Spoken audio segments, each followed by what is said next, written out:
नमस्कार, मैं स्वास्तिका सुहाल और आप देख रहे हैं न्यूज़ 47 मीडिया। आज हम बात करेंगे गीता ज्ञान के बारे में।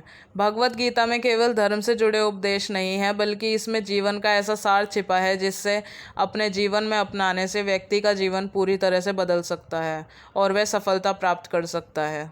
गीता में मौजूद है जीवन की हर समस्या का समाधान। गीता के उपदेशों को अपनाने से मिलेगी सफलता। भगवान श्री कृष्ण को विष्णु का 8वां अवतार माना जाता है, जिन्होंने महाभारत युद्ध के दौरान अर्जुन के सारथी का किरदार निभाया था।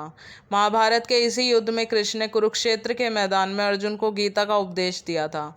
श्री कृष्ण की इन बातों का अर्जुन पर ऐसा असर हुआ था कि वह युद्ध भूमि में फिर से युद्ध करने और अपने लक्ष्य की प्राप्ति की ओर चल पड़े थे। अगर आप सोचते हैं कि भगवत गीता सिर्फ एक धर्म ग्रंथ है और उसमें केवल धर्म से जुड़े उपदेश मौजूद हैं, तो आप गलत हैं।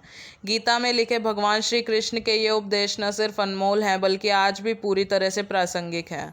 अगर आप गीता के इन उपदेशों को अपने जीवन में अपनाने की कोशिश करें, तो इससे सिर्फ आपका जीवन आसान हो जाएगा, बल्कि सफलता हासिल करने में भी मदद मिलेगी।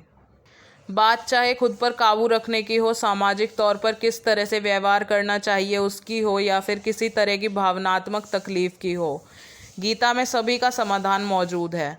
इसमें कोई शक की बात नहीं है कि गीता के उपदेश का पालन करके सिर्फ अपना भला कर सकते हैं, बल्कि समाज कल्याण में भी भागीदारी निभा सकते हैं। गीता में जीवन जीने के सार और सफलता पाने के लिए जो बातें बताई गई हैं, उनके बारे में आज हम चर्चा करेंगे। कल की चिंता न करें। गीता में लिखा है, जो कल बीत चुका और जो कल आने वाला है उसकी व्यर्थ चिंता नहीं करनी चाहिए, क्योंकि जो पहले से लिखा है और जो होना तय है वही होगा। कृष्ण कहते हैं, जो हुआ अच्छा हुआ, जो हो रहा है अच्छा हो रहा है, और जो होगा वो भी अच्छा ही होगा। इसलिए कल की चिंता छोड़कर हमें आज यानी वर्तमान पर अपना जीवन फोकस करना चाहिए और उसी का आनंद उठाना चाहिए। गुस्से पर काबू रखें।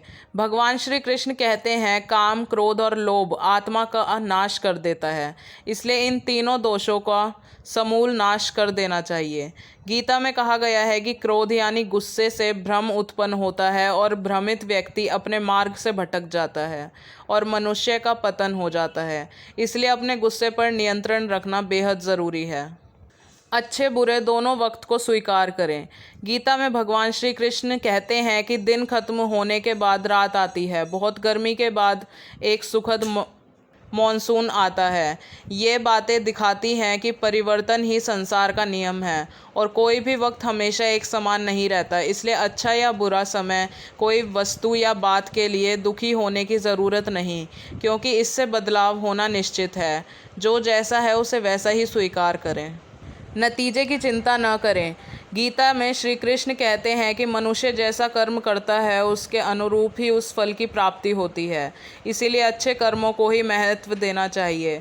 इसका अर्थ ये भी हुआ कि हर बार कोई काम करने से पहले उसके नतीजे की चिंता नहीं करनी चाहिए, क्योंकि अगर आप सद्कर्म कर रहे हैं तो उसका फल निश्चित ही आपको अच्छा मिलेगा।